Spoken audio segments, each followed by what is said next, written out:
과학 아직도 어렵게만 느끼시나요? 일상생활의 모든 것은 과학적으로 설명이 된다고 하는데요.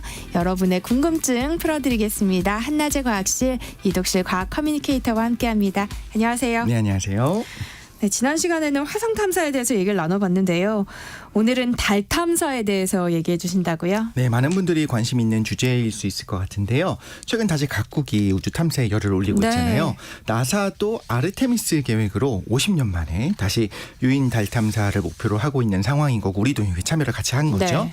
사실 마지막으로 사람이 달에 간 게 아폴로 17호인데 이게 72년이었습니다. 그러니까 굉장히 오래된 거죠. 네. 나사뿐만 아니라 지금 각국이 경쟁적으로 시작을 했습니다. 뭐 이스라엘, 아랍에미리트 그리고 보통 화성에 더 집중하는 게 아랍에미리트입니다만 달에도 이제 관련 시도들을 했었었고요. 네. 러시아는 당연하고 중국도 그렇고 그런데 인도, 일본 이런 무인 탐사선이 실제로 달에 착륙에 성공하기도 하고요. 네. 최근에는 정말 최근이죠. 2월 22일에 미국 민간 기업이 만든 달 탐사선 오디세우스가 달에 연착륙을 하기도 했습니다. 그러면서 굉장히 많이 화성 탐사와 달 탐사에 집중하고 있는데 왜 그럴까? 과거의 스페이스 레이스라고 하는 우주 경쟁이랑 뭐가 다른가? 네. 그때가 다시 재현되는 건가? 여러 가지 궁금함들이 있으신 것 같아요. 네. 그래서 그런 부분에 대해서 한번 다뤄보려고 하는데 왜 다시 우주 탐사를 하는가? 경제성이 있는 건가? 또 하나 가장 많은 분들이 궁금해하시는 건데 아니 미국이 달에 사람을 보낸 지 50년이 지났는데 왜 아직도 못 보내? 이게 진짜가 맞아? 이런 이야기들 네. 한번 해보려고 합니다. 달은 우리에겐 너무나도 친숙한 위성이잖아요. 그래서 또 더 가고 싶다 이런 욕망이 생기는 것 같기도 한데요. 오늘은 달 탐사 가운데서 특히 과거 냉전 시대의 이 미소 우주 경쟁에 대해서 얘기를 해주신다고요. 네, 달 탐사나 우주 개발의 어떤 경제성, 필요성 이런 걸 다룰 수도 있겠습니다만 네. 과학적인 부분으로 또 역사적 관점에서 보는 것도 굉장히 흥미로운 부분들이 있어요. 다 연결이 돼 있기 때문인 건데 네. 과거 미국과 소련의 우주 개발 과정을 보면 거기서 저희가 좀 배울 수 있는 부분들도 우리나라가 앞으로 네. 배울 수 있는 게 굉장히 많이 있고요. 또 반전도 있고요. 우리 상식이랑 좀 다른 부분도 많아요. 또 예를 들자면 스푸트니크 쇼크라고 하는 것이 굉장히 중요했는데 왜 그렇게까지 그게 쇼크였을까, 충격이었을까 네. 이런 부분도 오늘 좀 짚어볼 수 있을 것 같습니다. 기대가 됩니다. 자세한 내용은 잘 몰라도요. 뭐 우주 전쟁에서 미국이 승리했다. 그러니까 달에 먼저 갔다는 사실은 뭐 다들 알고 계시잖아요. 맞습니다. 많은 분들이 알고 계시지 그런 우주 경쟁이라고 하는 스페이스 레이스에서는 미국이 승리했다라고 하죠. 네. 근데 그 부분에 대해서 좀 다음번에 자세히 좀 다뤄보려고 하고요. 네. 일단 달에 가려면 로켓이라는 것이 있어야 되잖아요. 그래서 우주 경쟁을 할 때 초반에는 로켓에 대한 경쟁으로 시작을 하는 거예요. 누가 더 커다란 로켓, 더 강력한 로켓을 만들 수 있는가. 근데 세계 최초의 현대식 로켓을 만든 나라가 어디냐면 바로 독일입니다. 네. 2차 대전 당시니까 나치 독일이죠. 그때 영국을 공격하기 위한 탄도미사일을 만들게 되는데 그게 그 유명한 V2 로켓이고요. 이걸 만든 사람이 바로 베르너 폰 브라운입니다. 그럼 그 당시에 미국과 소련은 로켓 개발에는 관심이 없었던 거예요? 네, 독일이 이야기가 나왔는데 미국 소련은 없었잖아요. 네. 사실 조금씩 개발은 민간에서 하고 있었어요. 그런데 이게 국가 주도하에 전략적인 우주 개발을 한 건 아니었고요. 사실 세계 최초의 액체 연료 로켓을 누가 만들었냐라고 하면 미국의 고다드가 만들었다고 합니다. 그리고 우주 여행을 하려면 로켓의 어떤 물리적인 특성들이 있어야 되잖아요. 네. 이런 걸 다 계산하고 이런 토대를 다 이미 준비해 놓은 사람들은 러시아의 치얼콥스키라고 하는 분이 있는데 네. 이들의 연구가 실제로 열매를 보고 쭉 연결된 거냐 그건 아니라는 거예요. 고다드는요. 액체 연료 로켓을 만들었는데 그리고 미국에선 지금은 굉장히 중요하게 여겨요. 네. 근데 당시에는 풀에져 버렸어요. 왜 저런 거 만들지? 왜 쓸데없는 걸 하고 있을까? 네. 더 좋은 게 있는데 라고 하는 건데 그도 그럴 것이 필요성을 몰랐던 거예요. 앞으로 어떤 기술이 굉장히 중요해질 건가라는 걸 우리가 알 수 있느냐? 네. 사실 생각보다 굉장히 어렵고요. 석학들도 좀 어렵거든요. 하나 예시를 한번 들어보자면요. 미군이 전쟁을 하기 시작하면서 전투기에다가 당연히 기관포가 과거엔 다 있었잖아요. 네. 그런데 어느 순간에 미사일을 갖고 원거리에서 보이지도 않는데 레이더를 갖고 미사일을 쏘는 거를 알게 된 거예요. 그러다 보니까 기관포가 있어도 쓸 일이 없는 겁니다. 그래서 어떤 일이 벌어지냐면 기관포를 다 삭제를 해버렸어요. 쓸데없이 무겁기만 하고 네. 그거를 실을 수 있는 공간에다가 차라리 미사일을 하나 더 싣고 연료를 더 싣겠다. 그랬는데 무슨 일이 벌어지냐면 베트남 전쟁이 벌어진 겁니다. 베트남 전쟁에서는 근접전을 할 수밖에 없는 상황이었어요. 그런데 아예 기관포 자체가 없어요. 없을 줄 알고 필요가 없을 줄 알고 나중에 결국엔 문제가 되니까 네. F4E에서 다시 부활하기도 했었습니다. 그 말은 앞으로 어떤 식으로 굴러갈 것인가 특히 전쟁의 향방이라든가 국가적인 전략이 어떻게 갈 것인가를 아는 건 어려운 건데 네. 고다드도 마찬가지예요. 1926년에 이미 액체연료 로켓을 만들긴 했어요. 초기 모델이긴 하지만. 네. 그리고 2차 대전 때도 미 해군에서 로켓을 연구했습니다.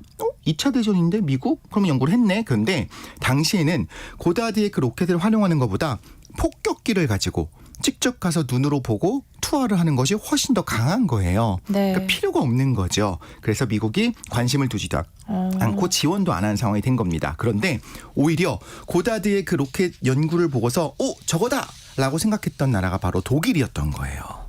그러면 독일은 왜 이 로켓 연구를 중요하게 생각했어요? 자, 이 부분을 제가 오늘 드리고 싶은 말씀 중에 하나인데 당시의 상황을 우리가 전체적으로 한번 이해를 해보자는 거예요. 그냥 네. 독일 사람들의 기술이 좋았다 이렇게 보면 안 되는 거고요. 네. 독일이 1차 대전에도 패전을 했잖아요. 네. 그러고 나서 베르사유 조약이 맺어졌는데 이 베르사유 조약은 독일 전체에 엄청난 제약을 가해요.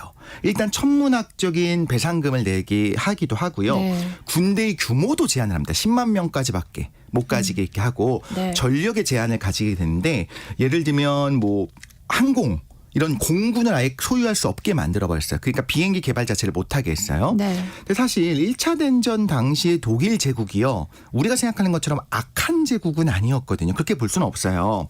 인류사에 있어서 커다란 흠을 남겼었던 그 나치 독일은 2차 대전의 독일인 거예요. 네. 오히려 이렇게 얘기를 합니다. 1차 대전 이후에 독일이 갑자기 나치라고 하는 악의 세력이 부상을 하고 지지를 얻어서 집권을 했습니다. 왜 이런 일이 벌어졌을까? 베르사유 조약이 독일인들한테 너무 가혹했기 때문에 도저히 버틸 수가 없었을 때 네. 꿈틀할 수밖에 없었다. 이게 일부 원인이 됐다는 견해도 있거든요. 네. 근데 독일인들 입장에서는 또 뭐가 있냐면 1차 대전에서 독일이 항복을 하고 패전을 했어요. 이게 되게 어리둥절했어요. 왜 그러냐면요. 항복을 하는 그 타이밍까지 전선이 어디 있었냐면 독일 안에 있는 게 아니라 프랑스 안에 있었어요. 그러니까 독일인들 입장에서 뭐냐면 우리 젊은이들이 프랑스까지 가서 거기서 전쟁을 벌이고 있어요. 네. 진군을 한 상황이에요. 네. 근데 갑자기 항복을 한 거예요. 그러고 갑자기 천문학적인 배상금을 내라라고 된 거잖아요. 네. 자, 이런 상황에서 독일 내부에서 어떤 일이 벌어지기 시작하는가. 일단 비행기 개발은 못해요.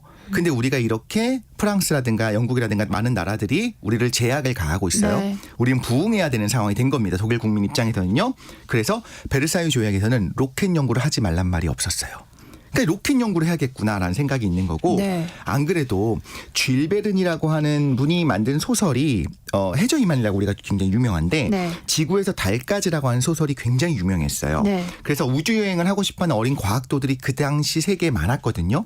그 상황에서 부당하게 억압받고 있는 우리가 살 길은 로켓밖에 없다라는 사회적 분위기가 있으니까 그때 독일에서 로켓 연구가 주로 이루어지기 시작을 한 겁니다. 그래서 제가 볼 때는 이런 생각이 드는 거죠. 대안이라는 게 없으면 거기 매달릴 수밖에 없다. 네. 미국은 대안이 많았고 독일은 대안이 없었던 거예요. 그래서 폰 브라운이 2차 대전 당시 나치 독일에서 로켓 개발에 성공하게 된 거예요? 네, 성공했습니다. 그게 V2 로켓인 거고요. 현대 로켓의 원형이라고 볼 수가 있습니다. 이 V2 로켓이 사실 전쟁의 승패를 가른 건 아니었었어요. V2 시험 발사에 성공한 게 1942년이고요. 네. 실제로 영국 공격하는 데 쓰인 건 1944년인데 우리가 네. 다 알다시피 44년이면 특히나 저 유럽에서는 전쟁이 끝나는 상황이었습니다. 그래서 전쟁의 승패 자체는 결정이 됐는데 중요한 게 뭐냐. 당시 독일의 V2 로켓이라는 신무기를 미국, 소련, 영국이 전부 다 딱 보고 저게 뭐야? 저거 굉장히 중요한데 라는 생각을 하고 있었던 네. 겁니다. 로켓의 가치를 인지한 거죠. 그렇겠죠. 이제 전쟁 이후에 저 기술을 우리가 흡수를 했으면 좋겠다. 이런 생각으로 가득 차 있었던 겁니다. 흥미로운 거는 V2를 만드는 과정에서 사실 당시에 미국에서 고다드가 괄시받았다고 했잖아요. 네. 근데 폰 브라운은 이런 이야기를 합니다. 그 연구를 보고 나니까 내가 좀 도움을 받은 부분이 있다. 초반엔 좀 많이 도움을 받았다. 이렇게 이야기를 하기도 했습니다. 그러면 독일이 2차 대전에서 패한 이후에는 어떻게 되나요? 독일의 패전이 확실해졌습니다. 이제 폰 브라운과 로켓 기술자들이 뭘 하냐면 어딘가 항복을 해야 되는 상황이 된 거예요. 네. 그럼 미국이 항복할 것인가 소련이 항복할 것인가 고민하는데 폰 브라운이 선택한 곳은 미국이었습니다.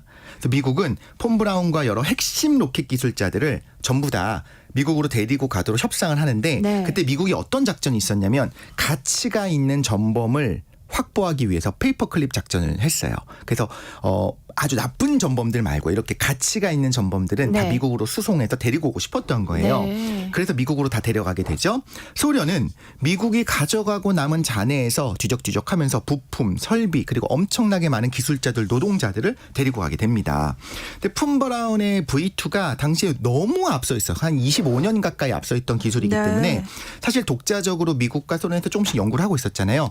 순식간에 쓸모 없어진 거예요. 그래서 사실 미국과 소련의 우주 경쟁이라고 하는 오늘의 주제는요. 네. 적어도 처음에는 결과적으로는 폰 브라운과 V2 기술자들이 도와준 독일 기술로 시작한 거다라고 볼 수 있겠습니다. 근데 미국이 폰 브라운을 데려가긴 했지만 바로 또 로켓 개발을 맡겼던 건 아니라면서요. 네. 그것도 미국의 상황을 봐야 되는 게 미국이 여유로웠어요. 일단 승전을 했죠. 네. 핵무기도 미국만 갖고 있었습니다. 소련은 이제 바로 적국이 되긴 했는데 원래는 연합군이었지만 소련이 승전한 것도 사실 미국이 렌드리스로 굉장히 많은 물자로 도와줬기 때문이에요. 그러니까 미국은 네. 어떤 생각하냐면 소련은 사실 아직은 우리의 상대가 안 돼라고 네. 생각한 거고 V2 로켓의 핵심 개발자인 폰 브라운도 미국에 와 있는 상황입니다. 근데 미국에서 어떤 생각을 할까요? 당연히 미국 기술자들이 직접 로켓을 만들기를 바라잖아요. 그러니까 폰 브라운한테 어떤 걸 하냐면 미국 기술자들을 가르쳐라. 당신이 직접 만드는 게 아니고 이렇게 네. 하면서 천천히 인재를 육성해야지 이렇게 하고 있는 상황이었습니다. 네. 그러다가 이제 우리한테 가슴 아픈 6.25 한국전쟁이 일어나게 되고요. 네. 폰 브라운이 그때 전쟁이 났으니까 뭔가 당신이 뭔가를 해야겠다. 지금 교육하고 있을 때가 아니다 해서 만든 게 육군에서 사실상 V2를 개량한 군용 로켓을 만들어냈어요. 근데 이거는 이제 탄도 미사일을 만든 거죠. 근데 지금 이거는요. 평화로운 우주 개발을 위한 그런 과학 로켓은 아닌 거고 그렇죠. 미사일 하나 만든 거예요. 자, 그럼 과학 로켓은 누가 만들어야 되냐? 역시 미국 생각에는 우리 미국인들이 여유롭게 천천히 만들어야 된다 생각하고 있었는데 그래서 55년에 미국이 지구 궤도에 올릴 소형 과학 위성을 발사하겠다라고 계획을 발표를 합니다. 네. 57년에 발사를 하기로 했어요. 2년 남았습니다. 2년 네. 전에 발표를 한 거예요. 네. 그러고 나서 미국의 첫 번째 과학 로켓을 누가 만들어야 되냐? 당연히 나치 부역자가 만든 그 레드스톤 로켓 미사일 그게 아니라 미국의 해군이 직접 개발한 벵가드 로켓으로 해야 된다라고 결정을 해놓은 겁니다. 네. 자, 폰 브라운에게 교육받은 과학자들 있죠? 이분들이 이제 2년 동안 천천히 만들기 시작하는 겁니다. 이 미국은 아마 자신이 있었던 것 같아요. 2년 만에 네. 할 수 있다. 그럼 계획대로 1957년에 미국이 실제로 벵가드 로켓을 쐈어요? 쏘긴 쐈는데 이제 반전이 있습니다. 일단 벵가드 로켓을 이제 위성과 로켓을 쏘는 거예요. 이걸 쏘기 몇 달 전에 갑자기 기습적으로 소련이 R7이라고 하는 로켓을 발사를 하는데 네. 이 R7 로켓에 실려 있는 인공위성이 그 유명한 세계 최초의 인공위성인 스푸트니크 1호가 실려 있던 거예요. 비밀로 하다가 갑자기 쏴버린 겁니다. 그리고 기사를 확 내버린 겁니다. 갑자기 이제 미국이 난리가 났죠. 스푸트니크 쇼크라고 하는 사회 현상이 이때 다가오게 된 거가 된 겁니다. 아니 근데 소련은 뭐 폰 브라운을 데려간 것도 아니고 어떻게 갑자기 그렇게 로켓을 쏘게 됐어요? 소련이 사실 비밀리에 여기도 마찬가지로 국가적인 사활을 걸고 이 로켓 개발에 매달리고 있었어요. 자, 이것도 한번 상황을 볼게요. 네. 소련 입장에서는 적국인 미국이에요. 공격할 수단이 없어. 이게 유일한 수단이었던 겁니다. 미소 국력 차이가 엄청 났고요. 네. 방공망, 항공기 성능 이게 미국이 훨씬 앞서고 있었고 소련이 알고 있었습니다. 소련 입장에서는 미국의 폭격기로 핵을 투하하는 게 불가능한 거예요. 그러니까 직접 어떻게 해야 되냐면 투발 수단으로 탄도미사일을 만들어서 네. 실제로 대기권 바깥에서 떨어지게 해야지만 못 막는다라는 건데 네. 미국은 어떤 생각을 하느냐. 우월한 제공권을 믿고서 탄도미사일 개발 좀 천천히 하지 뭐 이렇게 여유를 부리는 상황이었던 겁니다. 근데 그 당시 지도를 보면 소련이 왜 이런 생각을 했는지를 우리가 알 수가 있는데요. 독일이 동독, 서독으로 나눠져 있었잖아요. 미국은요. 소련 바로 코앞에 있는 서독에서 폭격기를 발진시키고 거기다 핵을 싣고 가면 모스크바도 떨어뜨릴 수가 있고요. 소련의 대도시들이 전부 다 사정권 안에 있어요. 근데 소련 입장에서는 미국의 대도시를 공격하려면 대서양을 건너야 되잖아요. 이게 네. 불가능한 상황인 겁니다. 네. 그리고 만약에 그렇게 멀리 간다고 하더라도 레이더의 탐지가 다 될 거고 제공권은 미국이 다 가지고 있고요. 그러니까 말하자면 소련 입장에서는 엄청난 공포가 있는 거예요. 우리는 공격할 수 없는데 미국이 우리를 공격할 수 있구나. 네. 그래서 반드시 로켓을 만들어야 된다. 그리고 그렇게 오히려 미국보다 공군력에서 열세이기 때문에 반드시 개발해야 된다라고 절실하게 매달린 거죠. 네. 사실 로켓 개발 자체도 좀 일찍 시작은 했어요. 앞서서 제가 츠올콥스키 같은 로켓 개발의 이론적 선구자가 있다고 했잖아요. 그 부분의 어떤 연구의 영향으로 이런 로켓 관련된 연구가 진행 중에 있었는데 소련 로켓 개발의 주역으로 우리가 세르게이 코롤로프라고 하는 사람을 생각합니다. 이분은 네. 충분한 성과는 못 냈어요. 그 전까지는. 이분도 V2 로켓 기술자들 데리고 오고 부품을 보면서 와, 이 돌파구를 이제 마련을 한 거예요. 그러면서 실제로 기술적 진전을 이루고 개량해서 독자적으로 R7 로켓을 만들게 되는 겁니다.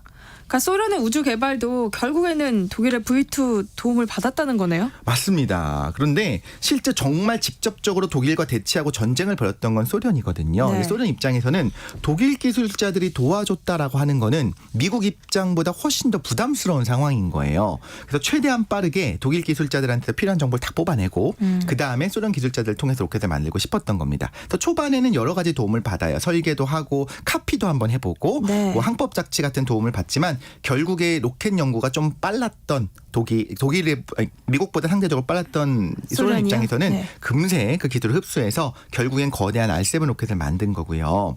R7은 앞에서 말씀드렸듯이 소련 입장에서 굉장히 절실했던 핵 투발용 탄도미사일이에요. 근데 당시 소련이 가졌었던 핵폭탄이 초창기 핵이잖아요. 네. 굉장히 무거웠어요. 3톤에서 5톤 가까이 했거든요. 그래서 그 핵을 미국 본토까지 실어 날라야 되니까 이 로켓을 스펙을 이렇게 말을 한 겁니다. 굉장히 무거운 강한 로켓을 만들어야 된다. 근데 흥미로운 거는 기술이 발전하니까 핵이 가벼워져요. 그러면 이 로켓을 어디다 쓸 것이냐. 굉장히 엄청난 힘을 가진 로켓을 만들었는데 핵 투발용으로는 좀 더 작아도 되는 상황이 된 겁니다. 그러니까 어떻게 활용할지 고민을 하다가 가벼운 인공위성이라면 탄도미사일이 아니라 우주에도 갈 수 있겠는데? 라는 생각이 들면서 가벼운 짠 하나 일종의 이벤트인 거예요. 네. 이벤트로서 갑자기 스푸트니크 인공위성을 쏴버린 겁니다. 미국 입장에서는 굉장히 당황스러웠겠어요. 난리가 났습니다. 너무너무 난리가 났는데 갑자기 그런 능력이 있으리라고 생각하지도 못했던 소련에서 비밀로 했거든요. 네. 개발한다고 말도 안 하고 있었어요. 그러다 갑자기 핵을 투발할 수 있는 인공위성을 만들어 썼다는 건데 미국 입장에서는 소련이 핵을 가지고 있는 건 알고 있었는데 우리는 안전해. 여기까지 올 수가 없어라고 생각하고 있었는데 갑자기 우주 공간에서 떨어지는 절대 막을 수 없는 핵의 위협을 받은 셈이 된 거잖아요. 네. 자, 한 달이 지났습니다. 11월이 됐어요. 러시아가 그 유명한 떠돌이개 라이카를 태운 스푸트니크 2호를 발사합니다. 그 말은 최초의 인공위성도 소련, 최초의 우주 생명체도 소련인 겁니다. 자, 미국이 이제 뭘 하느냐. 아까 말씀드린 것처럼 부랴부랴 예정대로 해군이 개발했었던 벵가드 로켓을 발사하기로 합니다. 네. 한 달이 지나고 12월이 됐어요. 네. 발사 당일날 전 세계 생중계 쫙 되는 가운데 그렇겠죠. 벵가드 로켓이 발사대를 떠나지도 못하고 그대로 폭발합니다. 미국 입장에서는 이제 어떡합니까?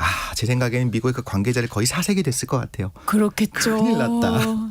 그래서 이제 어떤 방법밖에 없느냐. 이미 네. 개발이 끝났었던 미국 입장에서는 나치 전범인 폰 브라운이 만든 그 레드스톤 로켓을 개량을 해서 네. 그걸 살짝 바꿔서 58년 다음 해에 익스플로러 1호 위성 발사에 성공해서 약간 체면은 살짝 차리긴 하는데 네. 그리고 그 해에 우리가 알고 있는 미 항공우주국 나사가 이것 때문에 출범하게 되는 겁니다. 안 되겠다. 흩어져 있는 연구기관 하나로 모아. 우리가 힘을 모아야 돼. 소련을 이겨야 돼 하면서 나사가 만들어진 겁니다. 그러니까 나사의 출범이 스푸트니크 쇼크 때문이라는 거잖아요. 굉장히 흥미롭네요. 그게 당시 미국인들의 공포가 정말 너무 엄청났고 네. 당연하게도 정치인들이 받는 압박도 엄청난 거예요. 지금 뭐 하고 있는 거냐 이런 얘기를 듣는 거죠.